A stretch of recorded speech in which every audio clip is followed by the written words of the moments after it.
Tuhan memberkati kediaman orang benar. Ia mengasihi orang-orang rendah hati. Mereka akan mewarisi kehormatan. Jangan menahan kebaikan terhadap orang-orang yang berhak menerimanya, padahal engkau mampu melakukannya.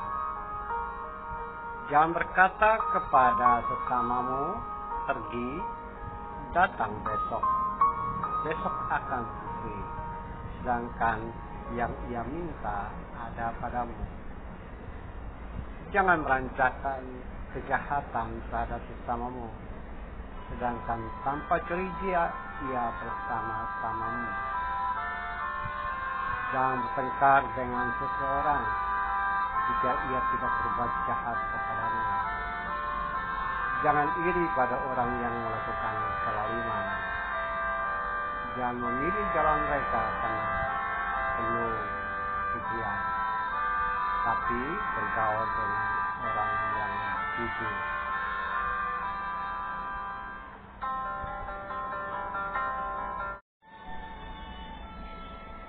Saudara-saudara, dalam kemanusiaan,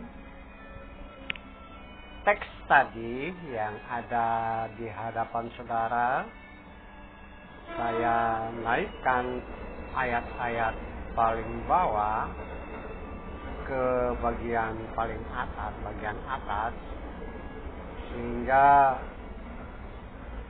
sebagai ungkapan yang menjadikan kita lebih mudah memahaminya. Dari bawah saya gubah seperti tadi di awal video. Tuhan memberkati kediaman orang benar. Ia mengasihi mereka yang rendah hati, dan orang-orang seperti itu akan mendapatkan kehormatan, tentu saja dari sesama manusia, dan Tuhan juga memberi suatu apresiasi yang tinggi kepada mereka. Nah, dalam bagian ini juga diliputi oleh semacam larangan, jangan, dan jangan. Dan semua itu bisa dipahami dengan mudah, perintah-perintah dan larangan ini. Saudara-saudara, dalam kemanusiaan, nah bagian ini, teks ini, Amsal ini, agaknya masih relevan dengan konteks kekinian kita. Jadi apa yang ada pada masa lalu juga terulang, larangan yang sama juga terulang dan terus menerus terjadi atau pas dengan konteks kekinian kita. Coba kita perhatikan dari atas tadi, jangan Tuhan memberkati, kemudian ada hal berikut, jangan menahan kebaikan terhadap orang yang berhak menerima. Nah, dalam konteks kekinian kita juga seperti itu. Mungkin saja kita berhadapan dengan orang-orang atau mereka yang datang kepada kita untuk menerima, meminta bantuan. Kita bisa lakukan itu, tapi kita menahan, artinya menunda. Besok lagi. Perhatikan kalimatnya yang ada di situ, ya, ayat 28 gitu ya. Jangan berkata kepada sesama, pergi, datang besok akan kuberikan. Sedangkan hari itu, harinya, Anda bisa lakukan itu.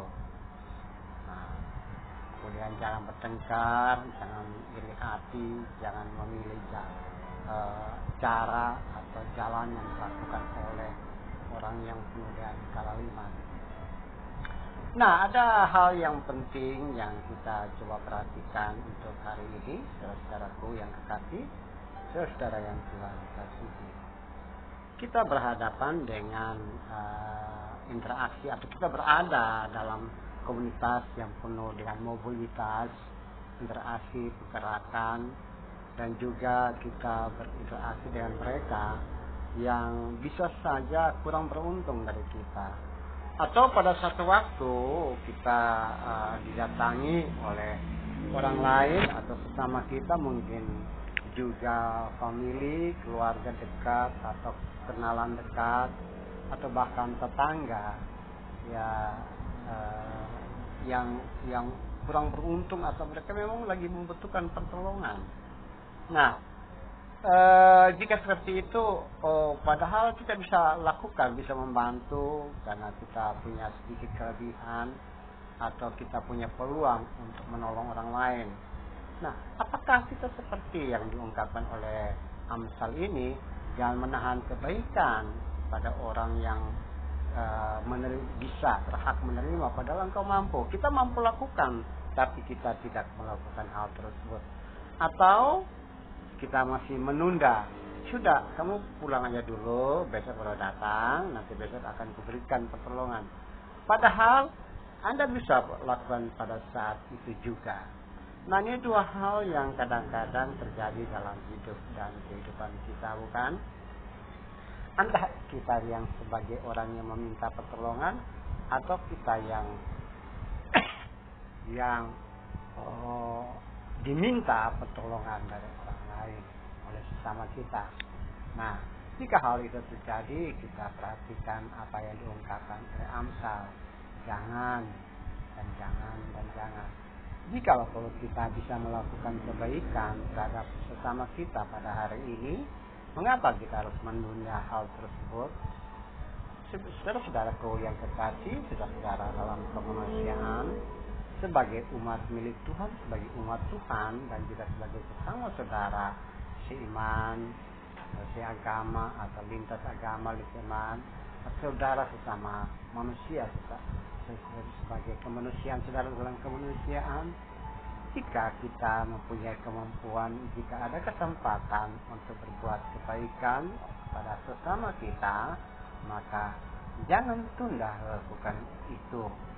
Saudara, berdasarkan pengalaman, banyak orang menunda perbuatan yang baik yang bisa dia lakukan pada saat itu. Dan ketika dia menundanya, orang yang menerima, yang berhak, yang bisa menerima pada hari itu, pernah terjadi, dia mengalami kecelakaan dan meninggal. Teman saya itu kemudian dia menyesali, mengapa pada saat dia meminta saya tidak memberikan pertolongan. Itu contoh yang ekstrim. Jadi saudara, jika selama masih ada kesempatan, maka kita berbuat baik kepada siapapun, karena itu merupakan salah satu ciri atau tanda sebagai orang yang melakukan ibadah atau beriman kepada Tuhan. Tuhan tidak meminta langsung dari kita, tapi Ia menyiapkan, Ia biarkan ada orang-orang yang meminta pertolongan, orang-orang yang bisa kita tolong sebagai tanda bahwa kita mengasihi Dia, mengasihi bersama. Mari saudaraku, kembali kepada apa maunya Tuhan untuk hidup dan kehidupan kita. Selama ada kesempatan, marilah kita berbuat baik kepada semua orang. Tuhan, jika kami menunda tangan kami untuk menolong sesama, maka hari ini Tuhan ingatkan kami melalui Amsal agar kami tidak melakukan hal tersebut lagi. Amin.